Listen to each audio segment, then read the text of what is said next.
നമസ്കാരം, മലയാളി വാർത്തയിലേക്ക് സ്വാഗതം. പോലീസ് ഉദ്യോഗസ്ഥർക്കിടയിൽ ഉണ്ടാകുന്ന സമ്മർദ്ദം, അവരനുഭവിക്കുന്ന മാനസിക ദുഃഖങ്ങൾ, അതിന് പിന്നാലെ അതവർ നയിച്ചുകൊണ്ടുപോരുന്നത് ഒടുവിൽ ഒരു പക്ഷേ ആത്മഹത്യയിലേക്ക് വഴിവെക്കുന്ന സംഭവം ഇപ്പോൾ കൂടുതലായി വന്നുകൊണ്ടിരിക്കുകയാണ്. ഒരുപക്ഷെ ഡ്യൂട്ടിയിലിരിക്കുന്ന പോലീസ് ഉദ്യോഗസ്ഥനെ പെട്ടെന്ന് കാണാതാകുന്നു. പിന്നീട് അവനെ മറ്റെവിടെയെങ്കിലും തൂങ്ങിമരിച്ച നിലയിൽ കാണപ്പെടുന്നു. ഒന്നും മിണ്ടാതെ ഒരു ദിവസം ഒരു സുപ്രഭാതത്തിൽ വീട് വിട്ട് ഇറങ്ങിപ്പോകുന്നു. AR ക്യാമ്പിൽ അടക്കം ഈ ഞരമ്പ് മുറിച്ചും കൈത്തണ്ട മുറിച്ചുമൊക്കെ തന്നെ ആത്മഹത്യക്ക് ശ്രമിക്കുന്നു, ആത്മഹത്യ ചെയ്യുന്നു. ഇതാ തിരുവനന്തപുരത്ത് ആര്യനാട് പറങ്ങോട് സ്വദേശിയായിട്ടുള്ള ശ്രീജിത്ത് എന്ന 29 വയസ്സുകാരൻ, അദ്ദേഹത്തിന്റെ കല്യാണം 16-ാം തീയതി, ഈ മാസം 16-ാം തീയതിയാണ്, ഉറപ്പിച്ചിരിക്കുകയാണ്. കല്യാണം നടക്കാനുള്ള ഒരുക്കങ്ങളൊക്കെ തന്നെ അവസാന ഘട്ടത്തിൽ എത്തിയിരിക്കുകയാണ്. കഴിഞ്ഞ ദിവസം വൈകുന്നേരം ഡ്യൂട്ടി കഴിഞ്ഞ് വീട്ടിലേക്ക് എത്തിയ ശ്രീജിത്ത് തന്റെ സുഹൃത്തുക്കളെയൊക്കെ തന്നെ വിവാഹത്തിന് വരണമെന്ന് അറിയിച്ചുകൊണ്ട് ക്ഷണത്തിന് പോവുകയും ചെയ്തു. വിളിക്കാനായി, വിവാഹം ക്ഷണിക്കാനായി പോവുകയും ഒക്കെ ചെയ്തു. വലിയ സന്തോഷവാനായിരുന്നു. എന്നാൽ മണിക്കൂറിന് ശേഷം അദ്ദേഹത്തിനെ കാണാതായതിന് പിന്നാലെ അന്വേഷിച്ച് മുറ്റത്തേക്ക് ഇറങ്ങിയ കുടുംബാംഗങ്ങൾ കണ്ട് ഞെട്ടുകയായിരുന്നു.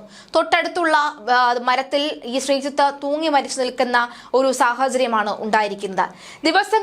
വിവാഹത്തിന് ദിവസങ്ങൾ മാത്രം ബാക്കി നിൽക്കെ പോലീസ് ഉദ്യോഗസ്ഥനെ വീടിന് സമീപം തൂങ്ങി മരിച്ച നിലയിൽ കണ്ടെത്തി. ആര്യനാട് പറങ്ങോട് സ്വദേശി ശ്രീജിത്ത് എന്ന 29 വയസ്സുകാരനാണ് മരിച്ചത്. തിരുവനന്തപുരം സിറ്റി AR ക്യാമ്പിലെ ഉദ്യോഗസ്ഥനാണ് മരിച്ച ശ്രീജിത്ത്. വിവാഹത്തിനായി ക്യാമ്പിൽ നിന്നും വീട്ടിൽ മടങ്ങി എത്തിയതിന് പിന്നാലെയായിരുന്നു ആത്മഹത്യ.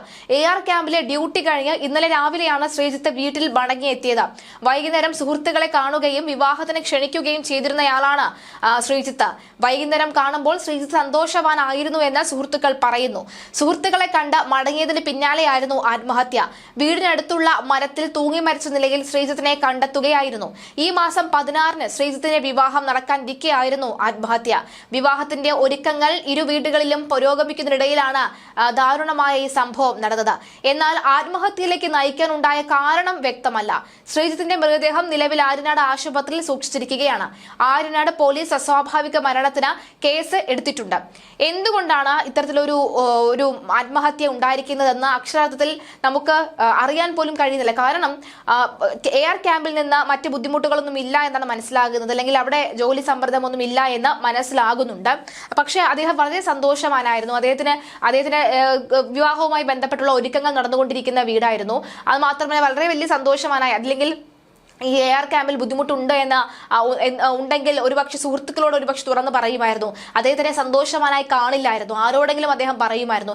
ഇനി ഈ പറയുന്ന വിവാഹം കഴിക്കാൻ പോകുന്ന കുട്ടിയുമായി എന്തെങ്കിലും തരത്തിലുള്ള വാക്കുതർക്കം ഉണ്ടായോ എന്നടക്കമുള്ള കാര്യങ്ങൾ പരിശോധിക്കുന്നുണ്ട്. ഇനി AR ക്യാമ്പിൽ തന്നെ എന്തെങ്കിലും മാനസികമായ ബുദ്ധിമുട്ട് അദ്ദേഹം നേരിട്ടിരുന്നോ എന്നൊക്കെ അറിയേണ്ടതുണ്ട്. പക്ഷേ ദിവസങ്ങൾ മാത്രം, ഇന്നിപ്പോൾ 6-ാം തീയതി, 10 ദിവസം കഴിയുമ്പോൾ അദ്ദേഹത്തിന് വിവാഹം നടക്കാനിരിക്കുന്ന വീടായിരുന്നു അത്. ആ വീട്ടിലേക്കാണ് അദ്ദേഹത്തിന്റെ ഈ ഒരു മരണം അറിയുന്നത്. പക്ഷെ എന്താണ് കാരണമെന്നറിയില്ല. എന്തായാലും അദ്ദേഹം തൂങ്ങി മരിച്ചിരിക്കുന്നു എന്ന വിവരമാണ് വരുന്നത്. AR ക്യാമ്പിൽ ഇതിനു മുൻപും, ഒരു മാസം മുൻപും സമാനമായ രീതിയിൽ തൂങ്ങി മരിച്ച നിലയിൽ ഒരു പോലീസ് ഉദ്യോഗസ്ഥനെ കണ്ടിരുന്നു. അതും പേരൂർക്കട SAP ക്യാമ്പിലാണ് അന്ന് അദ്ദേഹത്തെ കണ്ടിരുന്നത്. വിതുര കരിപ്പാലം അരവിന്ദ് ഭവനിൽ ആനന്ദിനെയാണ് അന്ന് തൂങ്ങി മരിച്ച നിലയിൽ കണ്ടെത്തിയിരുന്നത്. പട്ടികവർഗ വിഭാഗത്തിൽപ്പെട്ട ആനന്ദ് 3 മാസം മുൻപാണ് പരിശീലനത്തിനായി എത്തിയത്. ആനന്ദിന്റെ മരണത്തിൽ ദുരൂഹത ആരോപിച്ച് ബന്ധുക്കൾ പേരൂർക്കട പോലീസിൽ പരാതി നൽകുകയും ചെയ്തിട്ടുണ്ട്. ആനന്ദ് കൈത്തണ്ട മുറിച്ച് ആത്മഹത്യക്ക് ശ്രമിച്ചെന്ന് അധികൃതർ വിവരം അറിയിച്ചതിനനുസരിച്ച് അമ്മ ചന്ദ്രികയും സഹോദരൻ അരവിന്ദും ക്യാബിനിലെത്തി ആനന്ദിനെ കണ്ടിരുന്നു. എന്നാൽ ആനന്ദിനെ വീട്ടിലേക്ക് വിടാൻ ഉദ്യോഗസ്ഥർ തയ്യാറായില്ല എന്നാണ് ബന്ധുക്കളുടെ ആരോപണം. ഈ കമാൻഡിംഗ് ഓഫീസർ ആനന്ദിനെ വീട്ടിലേക്ക് വിടാൻ ശുപാർശ ചെയ്തെങ്കിലും DIG ഓഫീസിൽ നിന്നും വാക്കാൽ അനുമതി നിഷേധിക്കുകയുണ്ടായിരുന്നുവെന്നും ആരോപണമുണ്ട്. ഏതാനും ദിവസം മുൻപ് പരിശീലനത്തിനിടയിൽ ആനന്ദിനെ ഗ്രൗണ്ടിന് ചുറ്റും ചാടിക്കുന്നതിനടക്കമുള്ള ശിക്ഷാ നടപടികൾ നൽകുകയായിരുന്നു. ഇതിലെ മാനസിക വിഷമമാണ് ആത്മഹത്യക്ക് കാരണമെന്നാണ് ബന്ധുക്കൾ പറയുന്നത്. ഇതെല്ലാം കാണിച്ച് പോലീസ് ഉന്നത ഉദ്യോഗസ്ഥർക്ക് പരാതി നൽകിയെങ്കിലും നടപടികളൊന്നും തന്നെ ഉണ്ടായില്ല. ആനന്ദിന് ഹൈപ്പർ ടെൻഷൻ ഉണ്ടായിരുന്നതായെന്നാണ് പോലീസ് പറയുന്നത്.